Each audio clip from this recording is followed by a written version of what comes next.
Hello guys, welcome back to my YouTube channel. तो कैसे हैं आप सब? अपने वापस से एक नए वीडियो में आपका हार्दिक स्वागत करता हूं। हमने कल देखा था आउटपुट डिवाइस क्या होते हैं, ये किन किन कारणों पे, किन किन चीज़ों पे काम करता है, इसके लिए कौन सी डिवाइस का यूज़ किया जाता है। अब बता देखते हैं कंप्यूटर मेमोरी एंड स्टोरेज।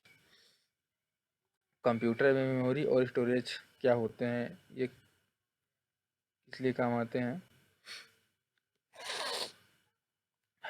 यह डिवाइस इनपुट यह डिवाइस इनपुट डिवाइस के द्वारा प्राप्त निर्देशों को कंप्यूटर में स्टोर करके रखता है। अर्थात इसका कहने का मतलब है कि जब हम कंप्यूटर में कोई चीज़ इनपुट करते हैं तो उसे प्राप्त करके कंप्यूटर में रखता है। या कंप्यूटर को स्टोरेज या कंप्यूटर की स्टोरेज यूनिट होती है जिसमें रखा जाता है। वो कंप्यूटर की स्टोरेज एक यूनिट होती है। मेमोरी सीपीयू का अभिन्न अंग है। मेमोरी जो होता है, जो जैसे फ़ोन में मेमोरी होती है 32 GB 64 GB, कंप्यूटर में SSD, hard disk, hard drive लगे होते हैं। वहीं सीपीयू का एक अभिन्न अंग होता है, सबसे महत्वपूर्ण भाग होता है। इसे कंप्यूटर की मेन मेमोरी कहा जाता है। जो हार्ड ड्राइव, एसएसडी, एचडीडी ये सब लगे होते हैं, वो कंप्यूटर की मेन मेमोरी होती है। इंटरनल मेमोरी या प्राइमरी मेमोरी भी कहते हैं उसे। अ, दो तीन तरीके से कहते हैं। मेन मेमोरी, इंटरनल मेमोरी या प्राइमरी मेमोरी भी कहते हैं। इसमें डाटा को बाइनरी फॉर्मेट 0 1 में स्टोर किया जाता है। कंप्यूटर क्या है, बाइनरी नंबर समझता है, 0 1 उसे में स्टोर करता है। नोट, अब देखिए, किसी भी निर्देश, सूचना अथवा परिणामों को स्टोर करके रखना मेमोरी कहलाता है। हम जैसे हम कंप्यूटर में किसी वस्तु को, किसी पीडीएफ को, किसी फाइल को या किसी वीडियो को स्टोर करके रखते हैं तो मेमोरी कहलाता है। सूचना अथवा परिणामों को स्टोर करके रखना मेमोरी कहलाता है। मेमोरी मुख्य रूप से दो प्रकार के होते हैं, primary memory, secondary memory. Hindi में उसे मुख्य मेमोरी कहते हैं, सेकेंडरी मेमोरी को सहायक मेमोरी कहते हैं। आइए प्राइमरी मेमोरी देखते हैं। Primary memory primary memory computer की मेन मेमोरी होती है, जो आमतौर पर उस प्रकार के डाटा अथवा प्रोग्राम को स्टोर करती है। इसमें कहने का मतलब यह है कि प्राइमरी मेमोरी कंप्यूटर की एक अच्छी मेन मेमोरी जो कि सबसे पहले काम किया करती है, और जो आमतौर पर उस प्रकार के डाटा को प्रोग्राम करके मतलब कि एक अस्थायी रूप से रखती है कंप्यूटर में। इसे वर्तमान में प्रोसेसिंग यूनिट सीपीयू कहा के द्वारा प्रोसेस किया जाता है, और जो उसे सीपीयू के द्वारा प्रोसेस किया जाता है उसे सीपीयू के द्वारा कमांड मिलता है। ये मेमोरी वोलेटाइल और नॉन वोलेटाइल दोनों तरह की होती है। प्राइमरी मेमोरी में मौजूद डाटा को सीपीयू तेजी से रीड करता है। हम जो प्राइमरी मेमोरी में डाटा रखे रहते हैं, जो हम वीडियो फाइल, मेमोरी, जो भी कुछ भी रखे रहते हैं, तो सीपीयू से बहुत जल्दी, बहुत फास्ट उसे रीड करता है, पढ़ता है। क्योंकि यह मेन क्राइड बोर्ड में सीपीयू के बहुत करीब स्थित होती है। जब इसमें मदर जो सीपीयू की बोर्ड होती है उसमें सबसे करीब होती है, क्राइड बोर्ड के सीपीयू में से बहुत करीब ही होती है प्राइमरी मेमोरी। प्राइमरी मेमोरी को इंटरनल मेमोरी और प्राइमरी स्टोरेज भी कहा जाता है। प्राइमरी मेमोरी को हमने आपको बताया था, इंटरनल मेमोरी या प्राइमरी स्टोरेज कहा जाता, स्टोरेज भी कहते हैं। ये मेमोरी आमतौर पर सेमीकंडक्टर मटेरियल सामग्री से बनाई गई होती है। ये जो मेमोरी होती है, सेमीकंडक्टर मटेरियल जो होती है, एक प्रकार की मटेरियल होती है, एक प्रकार का रॉ मटेरियल होता है, उसी से ही बनाई जाती है, और सेकेंडरी स्टोरेज के मुकाबले अधिक महंगी होती है। और सेकेंडरी स्टोरेज के मुकाबले यह बहुत महंगी होती है, महंगी बनाई जाती है, महंगी मिलती है। प्राइमरी मेमोरी में प्राइमरी मेमोरी के बिना कंप्यूटर वर्क नहीं कर सकता, क्योंकि जब हार्ड हार्ड ड्राइव और एसएसडी लगेगा तभी कंप्यूटर वर्क करेगा। इसलिए प्राइमरी मेमोरी के बिना कंप्यूटर यूजलेस है। प्राइमरी मेमोरी मुख्य रूप से 3 प्रकार की होती है। आइए देखते हैं कौन कौन। RAM, ROM, cache memory. Random access memory, RAM का फुल फॉर्म है रैंडम एक्सेस मेमोरी। आइए देखते हैं रैंडम एक्सेस मेमोरी होती क्या है। रैम एक हार्डवेयर डिवाइस है जो कंप्यूटर के मदरबोर्ड पर लगी रहती है। रैम एक हार्डवेयर डिवाइस है, एक रॉ मटेरियल से मिल के बना है, जो कंप्यूटर के मदरबोर्ड में लगी होती है। जो मदरबोर्ड होता है, या जो मेन बोर्ड होता है, जिसमें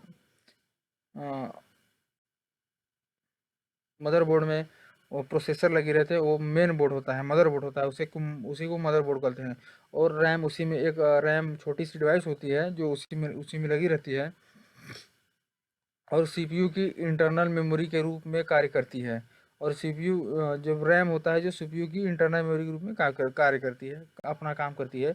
यह कंप्यूटर भी मुख्य मेमोरी में होती है या अस्थायी मेमोरी होती है कि एक बहुत अस्थायी मेमोरी होती है, अर्थात इसमें स्टोर डाटा कंप्यूटर बंद होने पर डिलीट हो जाता है। जो कि रैम में कोई भी डाटा अगर रहता है जो रन करता है रैम में, अगर एक बार आप कंप्यूटर शट डाउन कर दिए तो रैम से डिलीट हो जाएगी और जिसको पुनः प्राप्त नहीं किया जा सकता।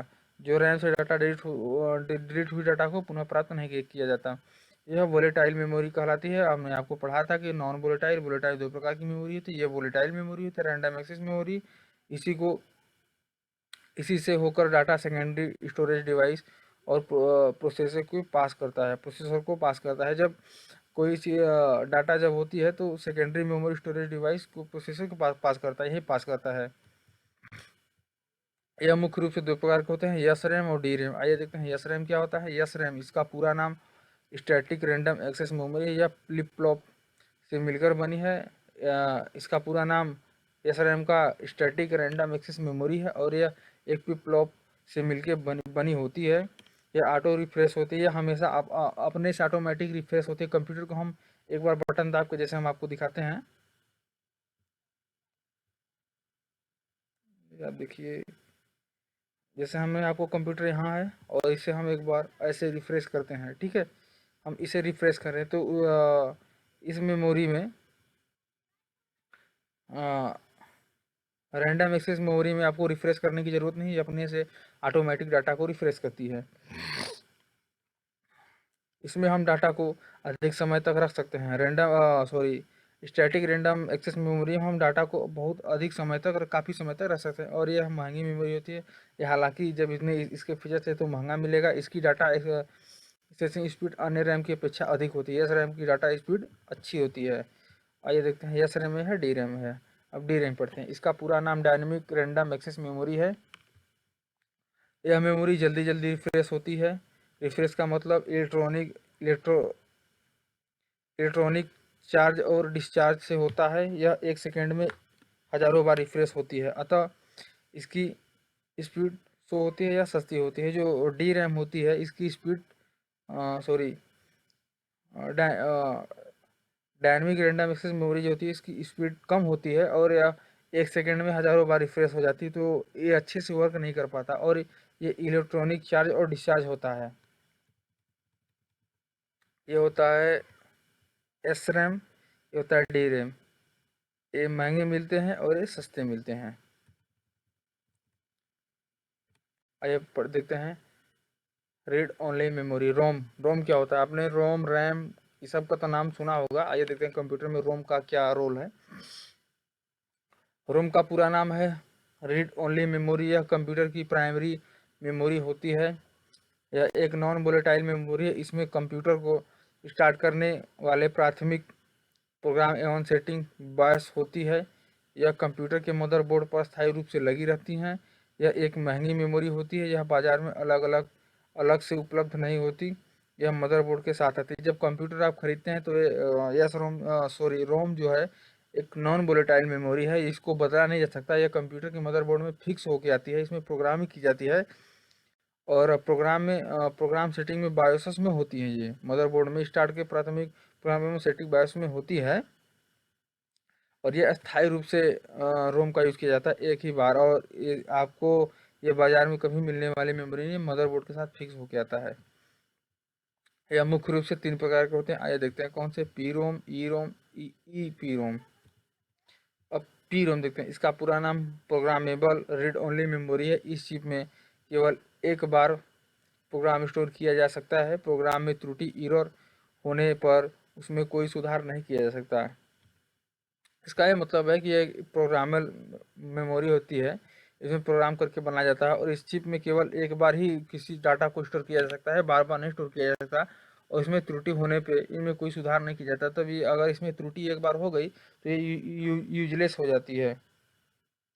इसका कोई यूज नहीं होता, इसे फेंक दिया जाता है इसे। तो ये होता है पी रोम। आइए देखते हैं फिर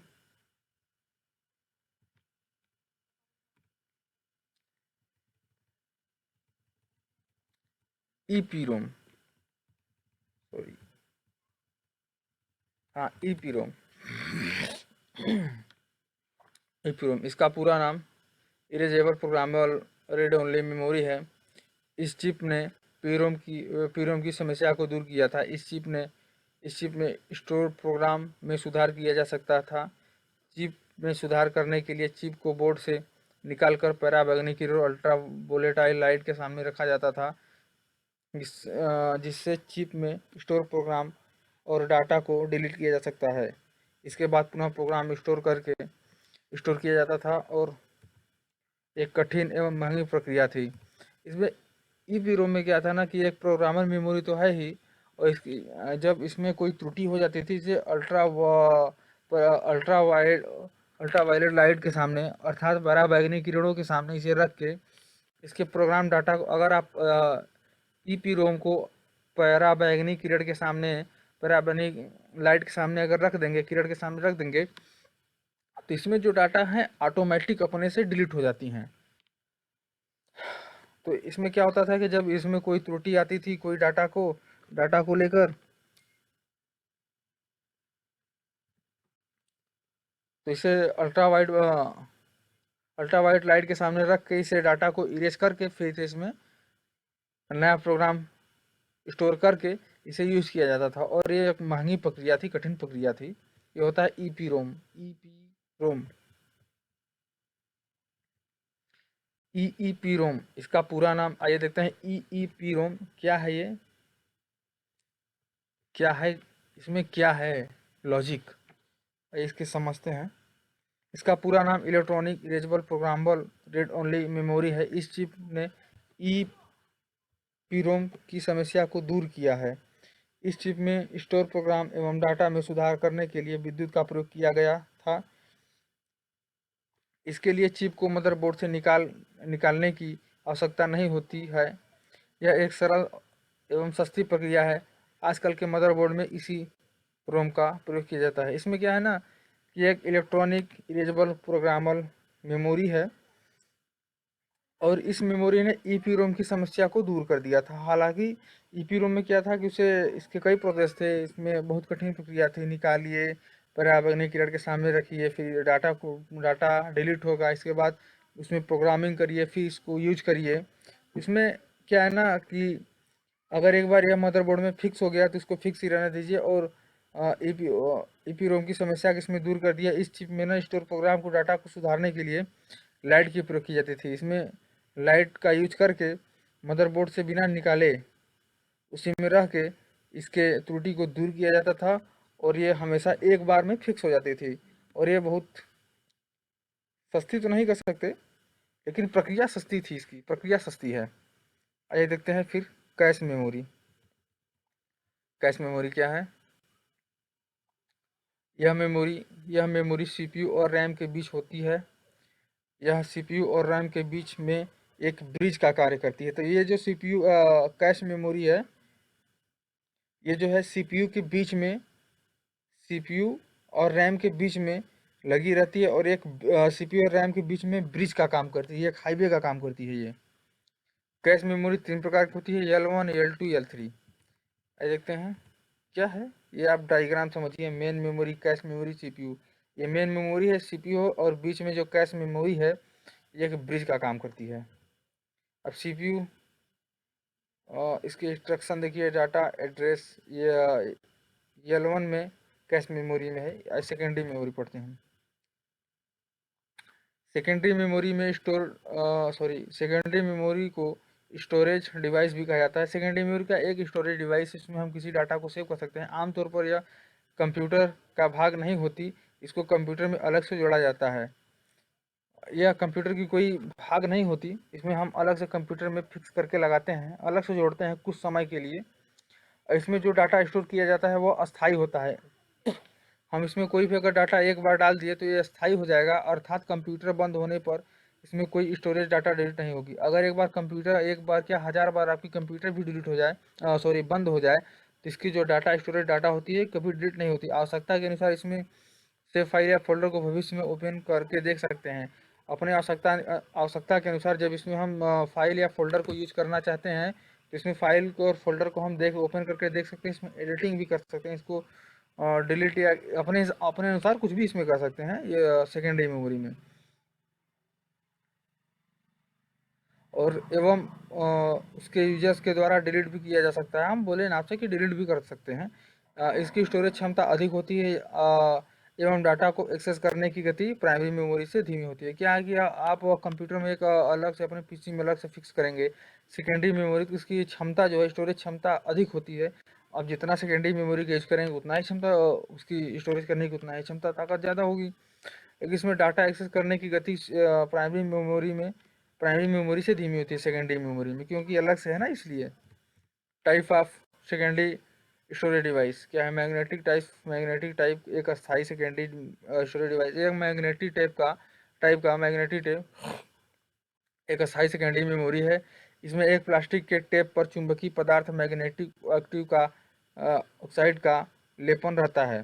सभी टाइप इसी प्रकार के होते हैं, चाहे वो ऑडियो या वीडियो। कंप्यूटर की स्टोरेज टेप हो।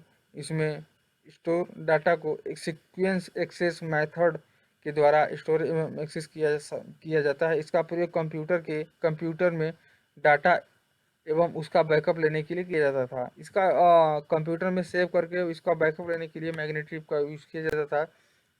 मैग्नेटिक डिस्क आजकल डाटा को स्टोर करने के लिए कंप्यूटर्स में मैग्नेटिक डिस्क का प्रयोग किया जा रहा है। इस डिस्क में डायरेक्ट एक्सेस से डाटा को एक्सेस किया जा सकता है, जो चुंबकीय टेप से में संभव नहीं। इसमें क्या है कि इस टेप में मैग्नेटिक टेप में डाटा को डायरेक्ट एक्सेस हम कर सकते हैं, जो कि मैग्नेटिक टेप में ये संभव नहीं था। जैसे मैग्नेटिक डिस्क, हार्ड डिस्क और फ्लॉपी डिस्क। अब हार्ड डिस्क क्या है? जिसमें कंप्यूटर काम करता है।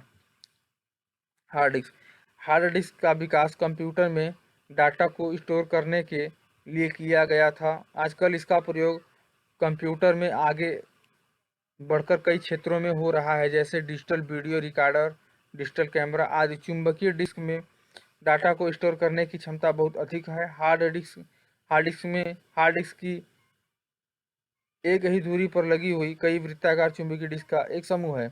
इसमें यह है कि हार्ड डिस्क का विकास कंप्यूटर के डाटा को स्टोर करने के लिए किया जाता था। हार्ड डिस्क का यूज किसी हम डाटा को हमेशा के लिए सेव करने के लिए रखते हैं, यूज करते हैं, और इसका प्रयोग आगे बढ़ के कई क्षेत्रों में हो रहा है। आजकल क्या है ना कि हार्ड डिस्क का बहुत क्षेत्रों में, जैसे वीडियो रिकॉर्डिंग करने के लिए डिजिटल कैमरा में चुंबकीय डिस्क के डाटा में स्टोर करने की क्षमता बहुत अधिक होती है, इसके यूज किया जाता है। भाई इसकी डाटा अधिक है, स्टोर करने की क्षमता पावर अधिक है। हार्ड डिस्क की एक ही धुरी पर लगी हुई कई वृत्ताकार चुंबकीय डिस्क का एक समूह होता है। आप समझ सकते हैं इसको। यह होता है आपका हार्ड डिस्क, यह है चुंबकीय।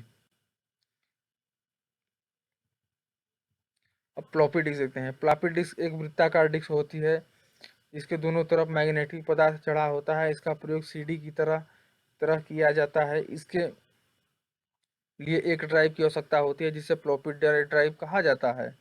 फ्लॉपी ड्राइव में data track and store sector में स्टोर होता है। इसमें क्या है ना, एक फ्लॉपी डिस्क एक वृत्ताकार डिस्क होती है, जिसमें दोनों तरफ मैग्नेटिक पदार्थ अर्थात चुंबकीय पदार्थ लगे होते हैं, चढ़े होते हैं। और इसका प्रयोग सीडी की तरह किया जाता है। इसमें एक सीडी, इसका प्रयोग जो है, अब पीसी में क्या है, कहीं कहीं भी इसका सीडी की तरह प्रयोग किया। इसमें इसके लिए एक ड्राइव की आवश्यकता होती है। एक ड्राइव होता है इसके माध्यम से तैयार करते हैं, जिसे फ्लॉपी ड्राइव कहा जाता है।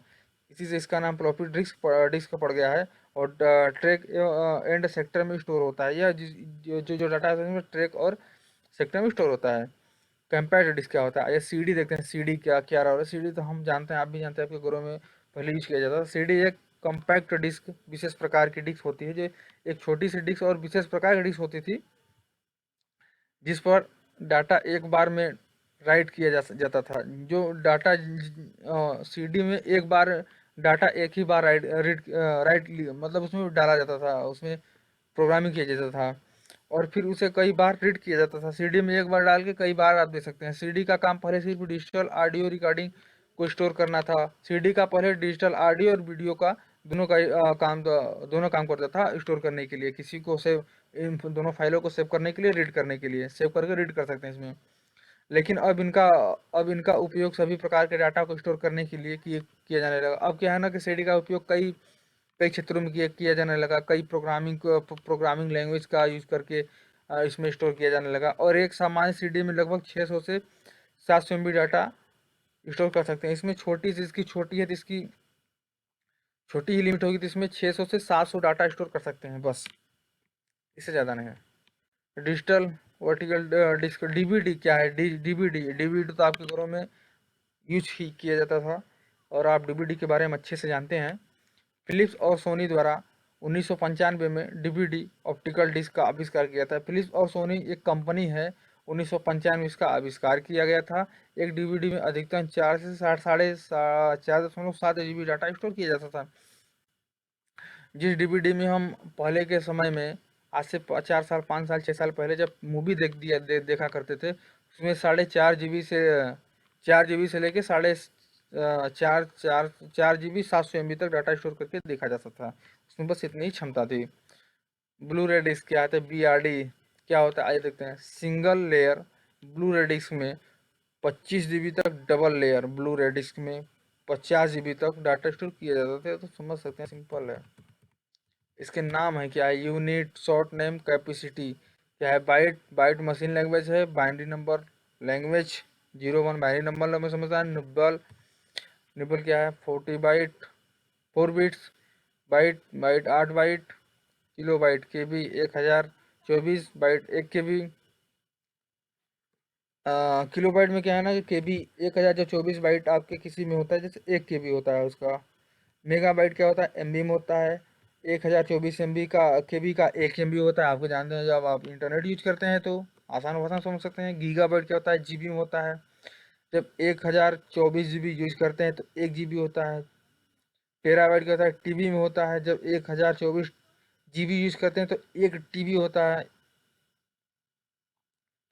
पेटाबाइट क्या होता है? PB होता है। 124 TB, सॉरी 1024 TB, मतलब 1024 TB का 1 PB होता है। इसे आप पढ़िए अच्छे से, नोट्स बना के और समझिए। अब क्या है वर्चुअल मेमोरी? क्या होती है वर्चुअल मेमोरी? जिसे हम हमेशा यूज करते हैं। आइए पढ़ते हैं और देखते हैं वर्चुअल मेमोरी का काम क्या है, ये कौन से कमांड पे काम करती है। वर्चुअल मेमोरी एक काल्पनिक मेमोरी है जिसमें CPU अपने निर्देशों को अस्थायी टेम्पोररी तौर पर स्टोर करता है। वर्चुअल मेमोरी एक काल्पनिक मेमोरी जिसे हम सिर्फ कल्पना कर सकते हैं, जिसमें CPU अपने निर्देशों को, जो इंस्ट्रक्शन जो आपको CPU जो निर्देश देगा उसे टेम्परेरी में स्टोर करता है। ये virtual memory. Virtual memory main memory की कैपेसिटी को बढ़ाती है। जो वर्चुअल मेमोरी जो कल्पना करने वाली मेमोरी होती है, मेन मेमोरी की कैपेसिटी को, क्षमता को बढ़ाती है। वर्चुअल मेमोरी का प्रयोग तब होता है जब किसी प्रोग्राम को चलाने के लिए मेन मेमोरी की कैपेसिटी कम पड़ जाती है। वर्चुअल मेमोरी का कंप्यूटर या हम कब यूज करते हैं? जब किसी प्रोग्राम को कंप्यूटर में चलाने के लिए उसकी मेन मेमोरी की क्षमता कम पड़ने लगती है, तो वर्चुअल मेमोरी का यूज किया जाता है। Thank you for watching my video. Share and subscribe please like. और कल हम देखेंगे सॉफ्टवेयर क्या होते हैं, सॉफ्टवेयर कैसे बनाए जाते हैं, सॉरी कैसे बनाए नहीं, सॉफ्टवेयर क्या होते हैं, ये किन किन चीज़ों से मिलकर बना होता है, इसका काम क्या